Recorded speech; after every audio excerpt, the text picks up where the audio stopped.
It says we are live and that it's showtime.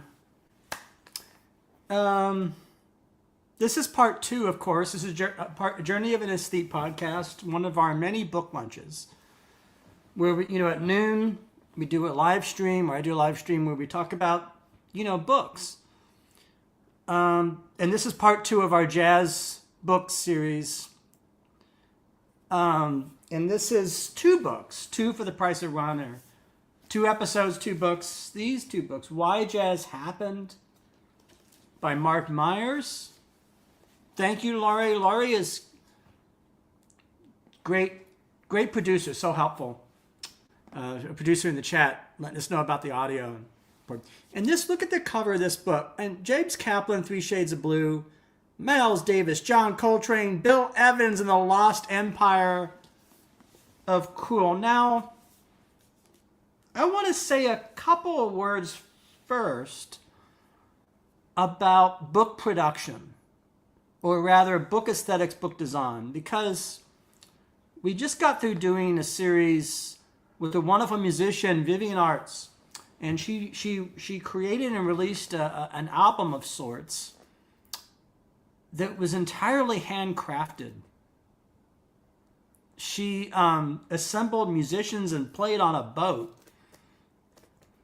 recorded on a boat using water and technology and acoustic instruments and the wind and the sea, and reflections on her travels from the Netherlands to the United States, and all, just a lot. Illustrations, photography, just a beautiful is what we say, packaging. And this book is actually, look at this book. Look at the cover. And, I just want to talk a little bit, as I did in part 1,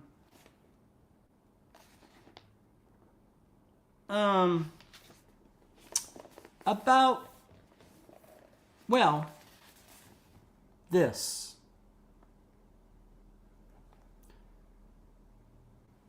Takeoff, which is Miles Davis taking off in his career in the 50s, right? 40s and 50s. But all throughout this book, there are these little photographs. Miles Davis's hands. Beautiful photographs. So this is really a hard copy book that, are meant to be cherished over the years, future generations even, and it's not disposable. And that's, saying a lot, and I appreciate that these folks did that. And even this, this is not, in no way is this as well produced or well considered as that. But we're going to start with this book because Mark Meyers, again, these are very different approaches to our subject of jazz. In some ways, contrary approaches. But as we'll see, both approaches, both Kaplan and Meyers, offer us infinite value in how to reflect upon one of the greatest. I should say, it's not every day that a country or a nation or even a society invents a whole art form. An entirely new art form. In this case, one style of music. In the 1890s, 1910, okay, we'll go 1890, 1914, to now we're in 2026, that they call jazz, African American classical music, or actually, as Ahmad Jamal, the great pianist, said, I just want to call it American classical music. That was his choice, but the same world, whole style of music. Get this, it gets even more. Actually, it should be an occasion of, on our parts as human beings, the greatest reverence, respect, and gratitude to these folks for creating this remarkable style of music. It gets even better. The 3 people, just these 3 guys in this book cover, Miles Davis, John Coltrane, and Bill Evans, each of them changed parts of music forever. So John Coltrane on the saxophone, this one instrument, changed the way every saxophonist, every woodwind player, every reed player, every horn player, actually every musician thinks about how to approach improvisation in music. Totally over. He wasn't necessarily trying to do that. I don't think John Coltrane, if we talked to John Coltrane in 1960, and asked him, are you trying to revolutionize music? He probably said, no, I'm just practicing a lot, just exploring and trying to create the best music I can. He didn't think he would be changing the world and such a cultural, artistic revolutionary as he was. But if you think about a saxophonist like Michael Brecker, Joe Farrell, Joe Henderson, Joe Lovano, a lot of Joes, Tom Scott, all of those are saxophonists. They're all Bob Berg. I'm just naming, look up these names if they're important. Bob Berg. All those cats said Train is our, we were all in love with Train. I listened to a recent podcast with, of all people, Jay Graydon, the pop music producer. And Jay Graydon was talking about, even though he works with Steely Dan and rock and roll and Air Supply and Toto, even he said, when we were kids, we would sit down and listen to John Coltrane in amazement at what he was doing. So the reach of these folks is so larger than just the world of jazz. And that's just to name one example. Miles Davis, other name on here, some people think invented jazz rock fusion. Some people think that he introduced electronics to jazz. That's an innovation in sound in the 60s and 70s. There's that. John Coltrane's sound Miles Davis's sound on the horn, on trumpet is so beautiful. People to this day love and long for his sound. In jazz, it's the uniqueness of sound, touch, on the instrument, or breath, tone production. To get into a subject that's coming with our Friedberg piano, is a great Friedberg pianos, as the he said there, tone production is the most important aspect in music and tuning pianos. It's all connected. It's any of that. This book, but I'm gonna, the reason I'm going on and on about all this is because they were, of course, innovators, and they were also creators and revolutionaries in every respect. And here, gonna go to kind of thing here. Technical difficulties for a second there. So we're going to start in a very uncharacteristic place with this part 2. We're going to start with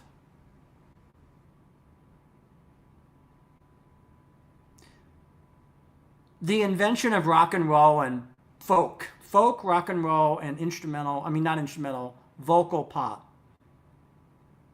That revolution in the 60s. We're going to start with that. So why are we starting with this? Well, because Mark Meyers, both of these writers, by the way, are really, people always say, tell a good story. And these two authors seem to have taken that to heart, the great stories. So I'm going to read from Mark Meyers' account. And so we're going to start with Ed Sullivan and Newport Folk and Dylan and rock and roll, Beatles, Elvis, Ed Sullivan. We're starting with that because when that revolution happened in music, it more or less did us in, to put it really, to exaggerate wildly, because it's not that bad. But basically, it dislodged our style. And as you'll see in this account, millions of kids, instead of buying saxophones and trumpets, instead of listening to Dave Brubeck or Miles Davis, they started buying guitars and wanting to sing. And that's an incredible revolution to one whole style of music to be upstaged. All because of television, and I guess because of seeing Elvis and seeing Beatles. But instead of me just, describing, let's hear the people who were involved and affected by it. They called it the British invasion, the invasion in jazz pop. So I'm going to read. Also, I like the way Mark Meyers gets into this. I should say I just got through talking to somebody about Jackson Browne and Tom Petty and Steely Dan and Eric Clapton and, and how much my interlocutor said we love hearing Tom Petty and Fleetwood Mac. And, so there's a real genuine, the people that love those folks and that love, for them, that's what Miles Davis and John Coltrane and Dizzy Gillespie is for us. So it's interesting, right? So many styles of music. Anyhow, I'm going to read from Mark Meyers' Why Jazz Happened. This is from the chapter titled Invasion in Jazz Pop. On the evening of August 15th, 1965, the jazz vocalist Carol Sloan climbed into a car driven by her friend Bob Bonus, or Bonus. I don't know how to pronounce that name. Bonus? I don't know who these people. I know who Carol Sloan is. I don't know who Bob Bonus is. And they headed out to New York Shea Stadium. Oh, okay, now it tells us. Bonus was the Beatles' American tour manager. So you Beatlemania folks will know who he is. Probably have seen videos of him talking. I don't know. I'm not so expert. Although I do know the woman that wrote, Candy Leonard, wrote a book called Beatleness. Really good book. Really good book, Beatleness. That's another subject. Candy Leonard would know about Bob Bonus. Enough digressions, enough interruptions. Anyhow, Bonus was the Beatles' American tour manager, and he had prized dugout seats for the British band's much heralded outdoor concert. So the Beatles at Shea Stadium, of course, is a revolutionary moment in much the same way that Miles Davis and John Coltrane were revolutionary in their own respect. Okay, take coffee here. This is fun. Okay. When the concert began, Bonus took his place on the field just below the stage behind Ringo. It's Ringo Starr. While beefy members of the security detail stood behind the other members of the Fab Four. The rule was that if fans jumped onto the field and rushed the stage, the four Beatles were to drop their instruments and jump off the back and into the arms of the security team. So you get the picture here is that they knew there was going to be such pandemonium, such wildness, such fervor, such, I want to say, religious ecstasy. I mean, in a real sense, this is art as sort of ritual and as sacred space in a way. And again, don't think for a moment that I'll have second thoughts about putting it this way, because it's a really, so I'm somebody that grew up with Sgt. Pepper. I consider Sgt. Pepper one of the greatest albums ever made by any musician in any style. It's like that good. So I have no, if somebody wants to tell me that the Beatles suck or the Beatles aren't significant or aren't good, I'm not going to have much patience. I did, in our show, I did a deep, close reading of Paul McCartney's Maybe I'm Amazed. So clearly I love those folks as much as jazz. But, and there's a ritual religious dimension. I say religious more than spiritual because there's kind of a ritualistic sort of physical dimension to the Beatles at Shea Stadium. But, they had to plan all this. These girls are jumping on the stage, attacking us, and we got to protect ourselves. So that's kind of that. Russia stage. So they're supposed to drop their instruments, and the security team, I guess, are like pillows, protected pillows, or I don't know. It's weird to me. I don't know. And goes on. During the last tour in the summer of 1964, Bonus had to catch Ringo several times when mobs of teenage girls pressed forward. Alone and settled into her dugout seat, Carol Sloan watched the stadium fill with more than 55,000 fans. Now this is, you got to think about it, 55,000 fans, Shea Stadium. She also noticed something else.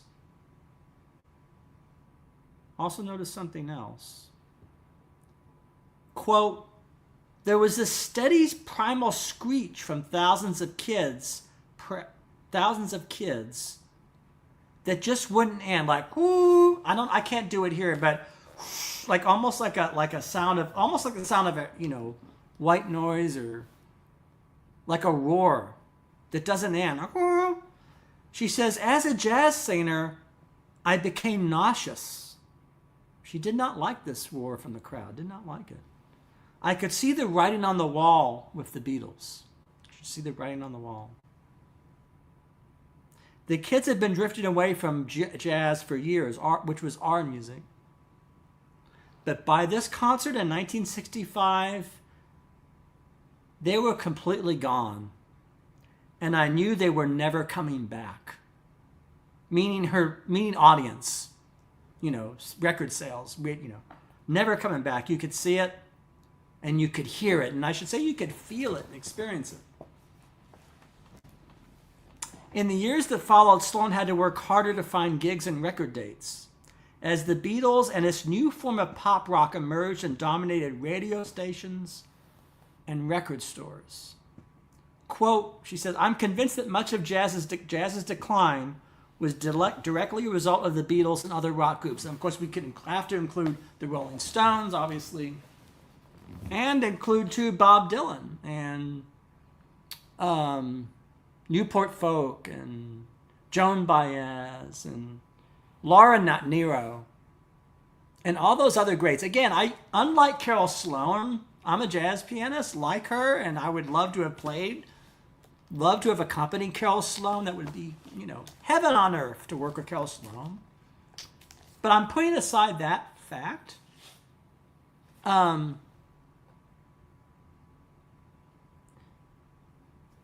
Beatles, Laura Nyro, Bob Dylan, Jackson Browne were great too. They had their thing that they did. And it's not, again, in our show, our podcast is not about either or not. It's always a both and proposition. But at the time, and for many people, it is either or. And, mouths to feed and gigs, and it's, it's a complex story is what I'm saying. She goes on to say the record companies just didn't put any promotion behind jazz records and no longer any promotion for any instrumental music. So if you were doing instrumental music, all the funding dried up. You had to be a singer, and even though she's a singer, you had to be, of course, often a male singer, right?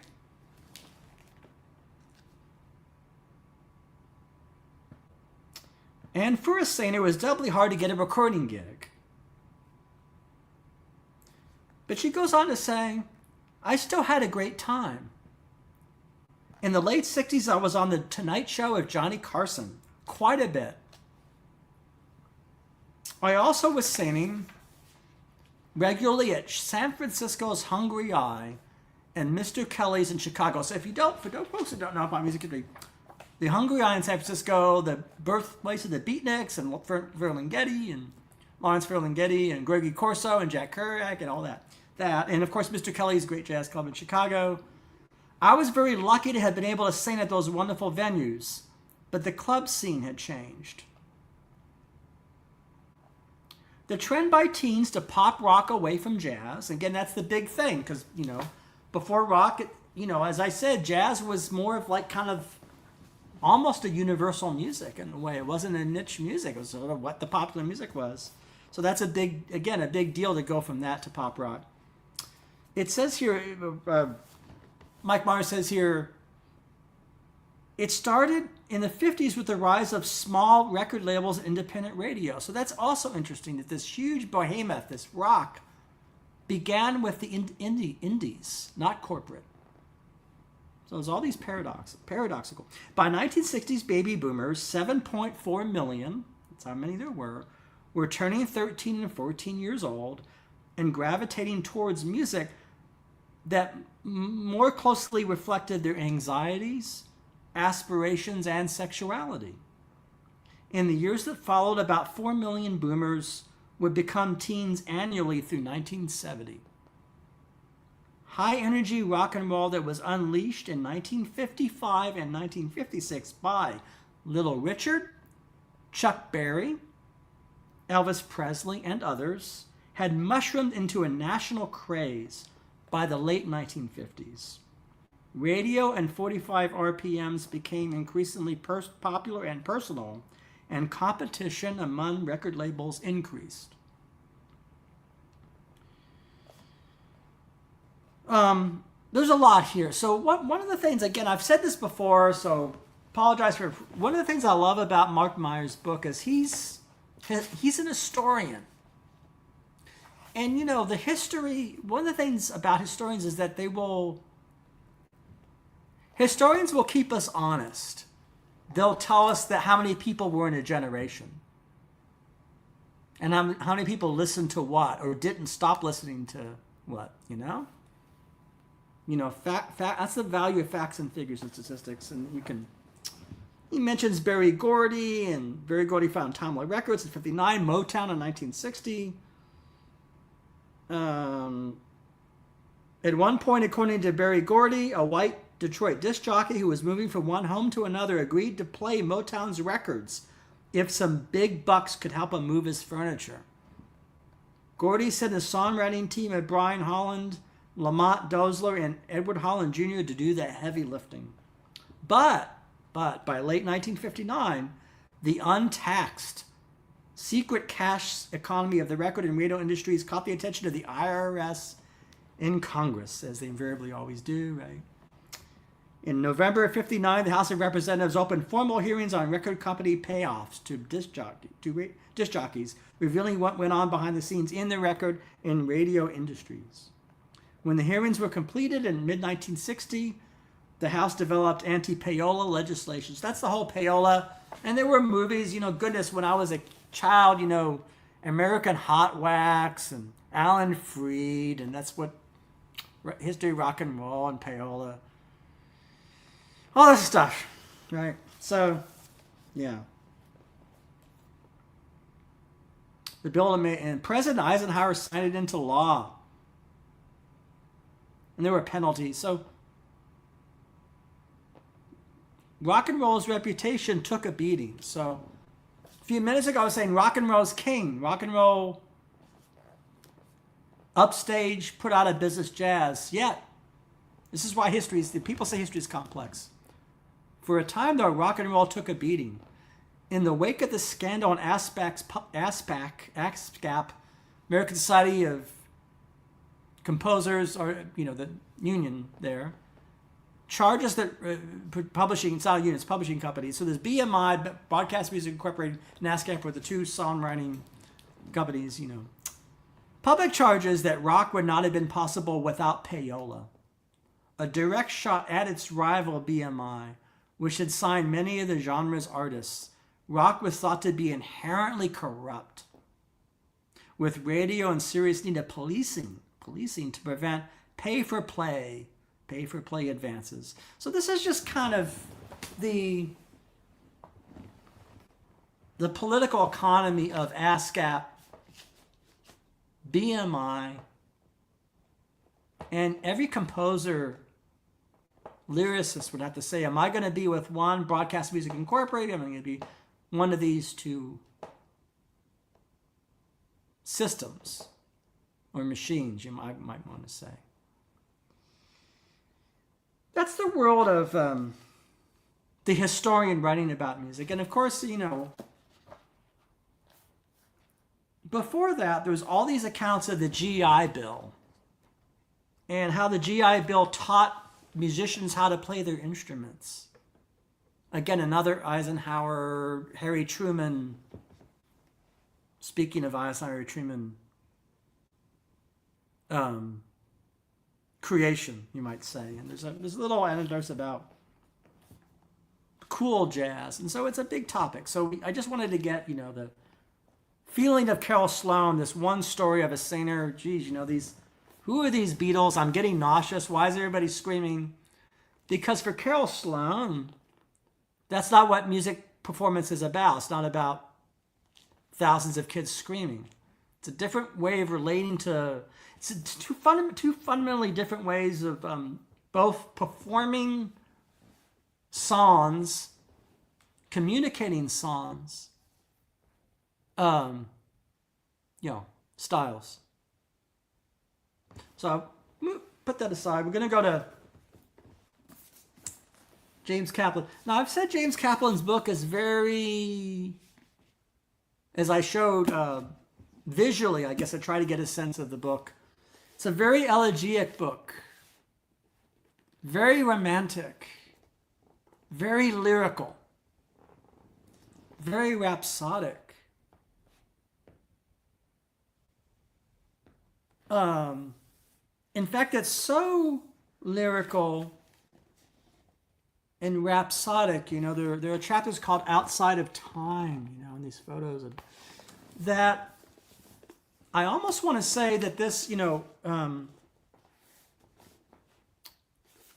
almost want to say that Three Shades of Blue is kind of a really great nonfiction book about, about the 20th century, mid-century culture, over and beyond a book about these three people, these three jazz musicians, It's kind of,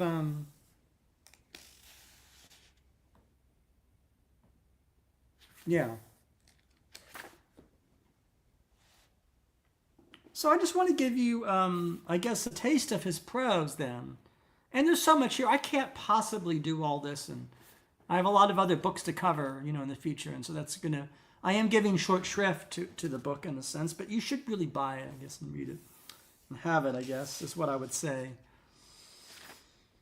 But there's a discussion of all the details of making that album a kind of blue. In Bill Evans' contribution.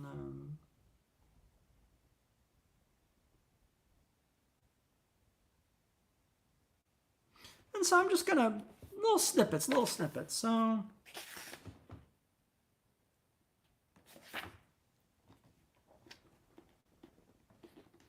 here we go. Here's James Kaplan. Bill Evans had introduced to Miles Davis works by Maurice Ravel, Sergei Rachmaninoff, and Khachaturian.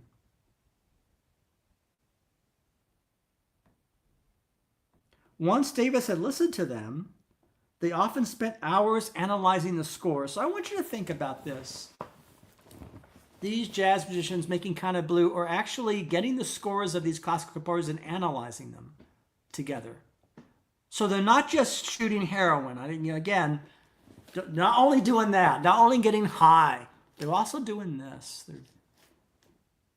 lifelong students of great music, I'm just putting that in perspective. One piece that Miles became almost obsessed with was Arturo Benedetti Michelangeli's 1957 recording of Ravel's Piano Concerto in G. Great piece. Big influence on yours truly. I love that piece, my piano concerto. A great work that had resulted from the composer's tour of the U.S. in 1928. It was only the second concerto written by Ravel, then in his 50s and close to the end of his career, and clearly influenced by the fast pace and openness of America, and unmistakably in several passages by the blue notes and ardent drive of Gershwin's, because George Gershwin was a big influence on Ravel. They were an American in Paris, of course, and Ravel was French, right? The piece, a reaction against the heavy furniture of 19th century classical music, is the opposite of thick. Rather, it starts with a whip crack and then gallops, horse metaphor here, gallops like Pegasus, shimmering with piccolo and trumpet sounds, and takes its own time modulating from chord to chord, never landing where an ear accustomed to blues and songbook standards expects. And then the second movement, the adagio, begins with the piano in the most profound quiet. Miles Davis wanted to put wide open space into his music. So Miles wanted, that recording that I asked Laurie to include to this, of that album from 1969, has a lot of that wide open space, especially that lawn ballad, Mademoiselle Mabry. These long, 7-8 minute ballads of,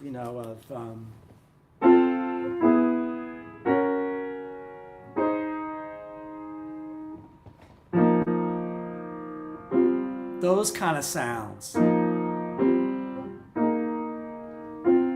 Those kind of very staying on these long. Well, that was all going back to the 50s and Miles Davis listening to Ravel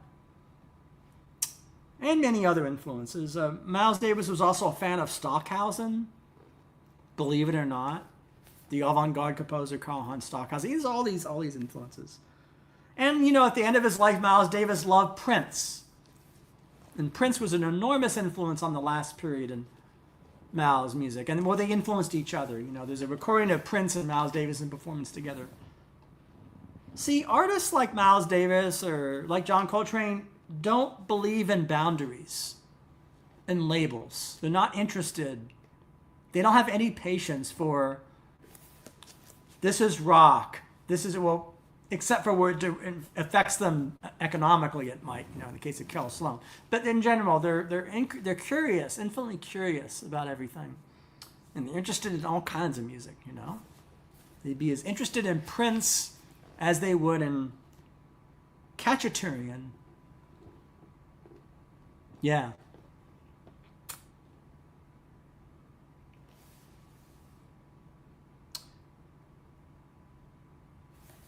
But there's more.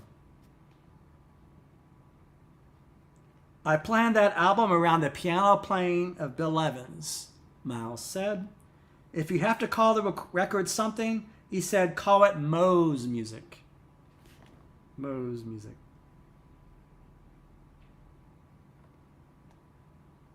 I had been out of the group for a few months, Miles Davis recalled in 1959, right?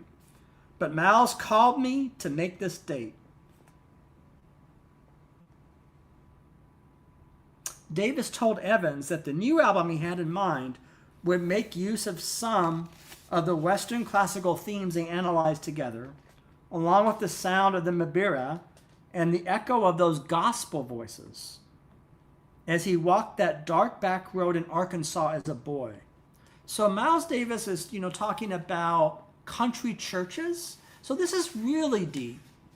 So again, there's Maurice Ravel and there's, Gershwin, but there's also indigenous music of African Americans in Arkansas and the gospel church. So this is really, again, just like these musicians of this caliber don't believe in boundaries, or rather they don't believe in only being influenced by one style of music.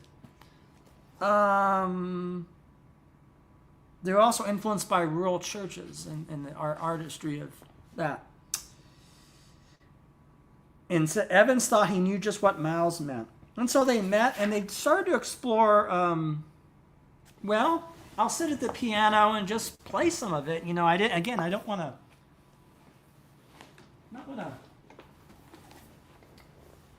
this,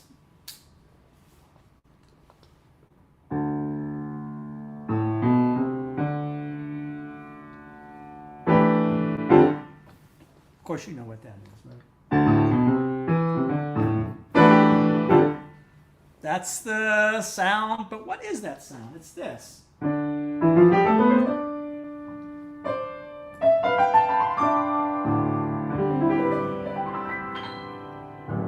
It's a sound.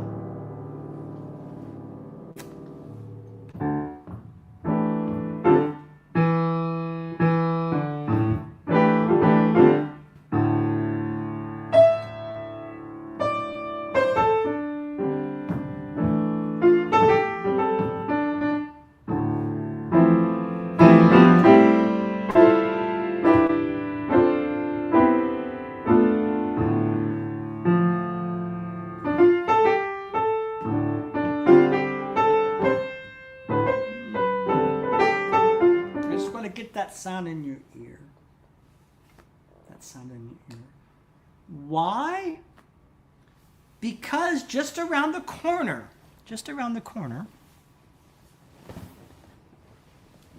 after that, got that sound in your ear, kind of blue.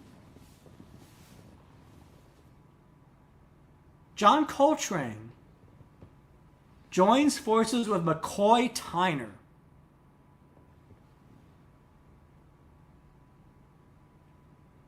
and creates with that quartet, Elvin Jones, Jimmy Garrison, picks up on that sound and creates an entire style, not only of saxophone playing, but of music making, using those ideas of open harmony.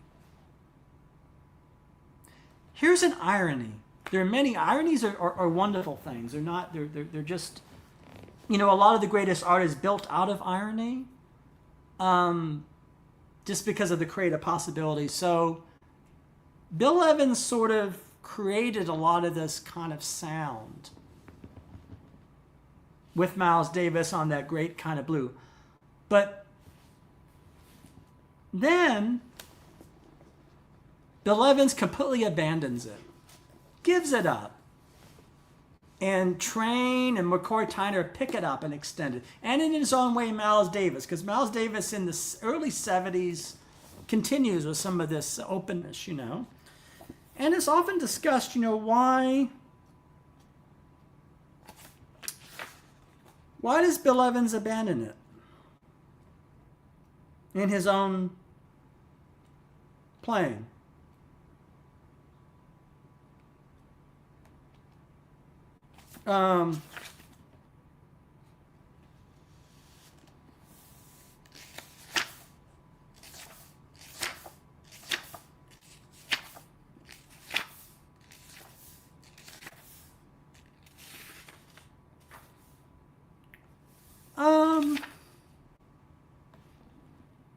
Well, the reason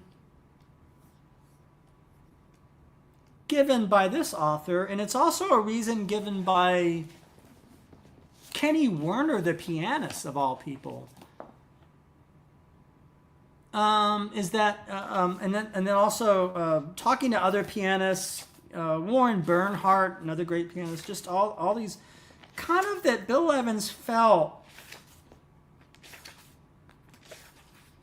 So there's an interview with Bill Evans and the great jazz pianist, and Bill Evans says, I'm a romantic and I pursue a rhapsodic, I want to create a rhapsodic music.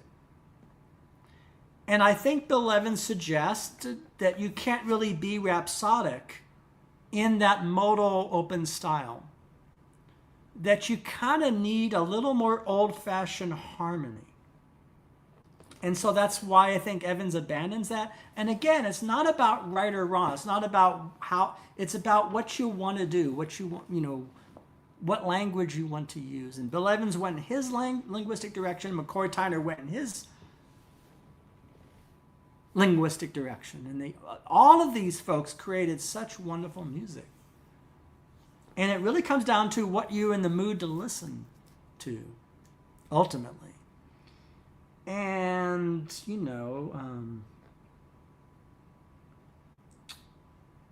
Bill Evans would,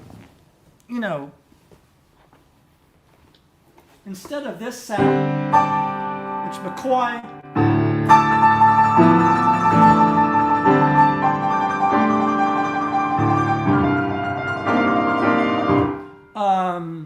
that sound, Bill Evans wanted to do something kind of like this.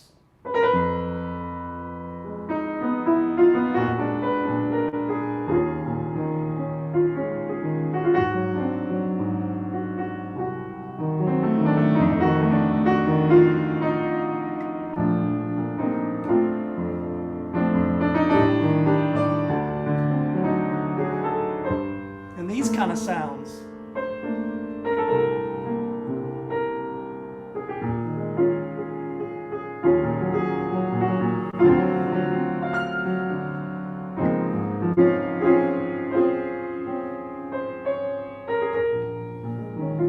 Sound a little gentle, a little more rhapsodic, a little more romantic.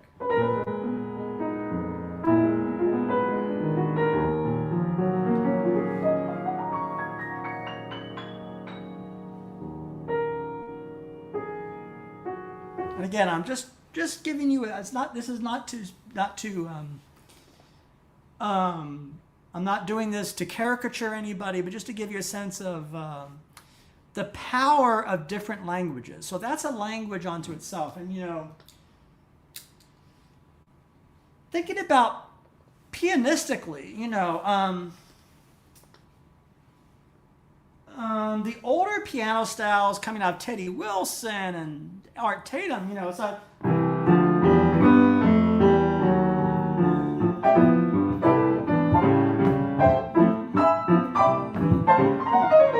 that kind of, it's more full-bodied. It's that.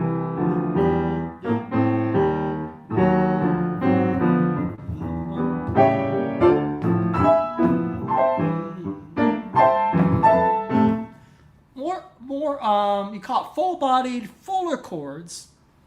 And Bill Evans revolutionized piano playing because he took away a lot of that older-fashioned kind of way of playing chords and would do things like this,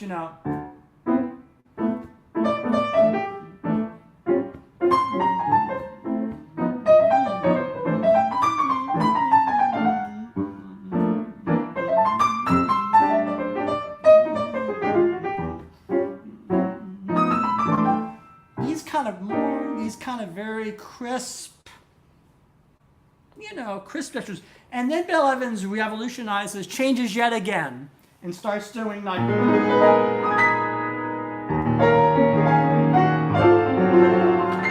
more. And there's a lot of different stages to Bill Evans piano playing. And they're just, a lot of it is just musicians just trying to explore, just trying to do different things in music. And the only reason why I went to the piano instead of just sticking to the text, I just want to give us the sound of these different possibilities. And then it changes again because Miles Davis embraces rock.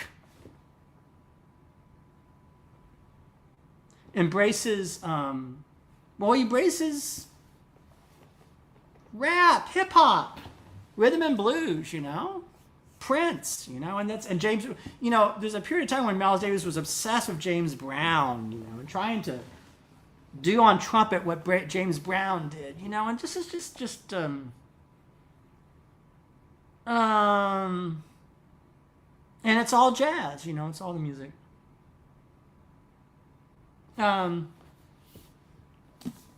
So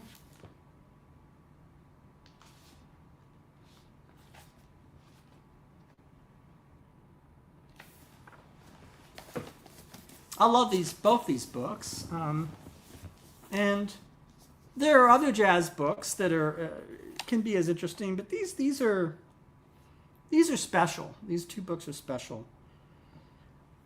There's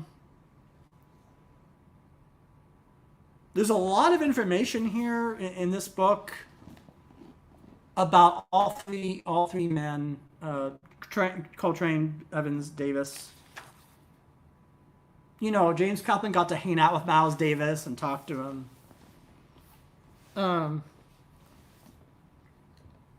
So a lot of times you can get an idea. As a musician, I got an idea. So when I was familiar with this question of lyricism and romanticism and ballad playing and also percussive playing, I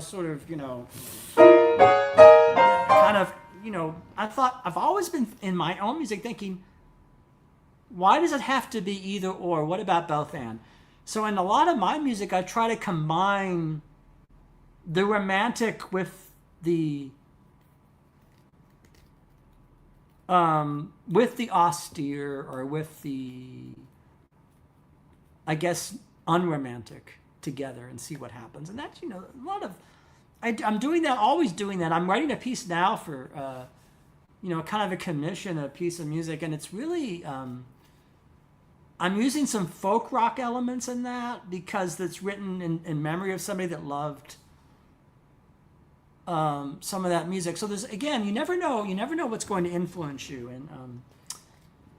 And again, these kind of boundaries, these kind of rules, do it this way, don't do it that way. These don't, the true artist never really fully believes or accepts such rules. They want to, I guess, as Dizzy Gillespie says, does the music sound good and does it move you? and doesn't matter to you. It's ultimately the what's important, because after all, it's music and it's for the ears. And I'm going to conclude there, and I hope you do have a great weekend, or at least a serviceable or decent weekend. And this has been enjoyable, and we will return journey of an aesthete with future episodes about many topics. Movies, what it means to be human, and what it means, in this case, what it means to make music. And so thank you, and to be continued.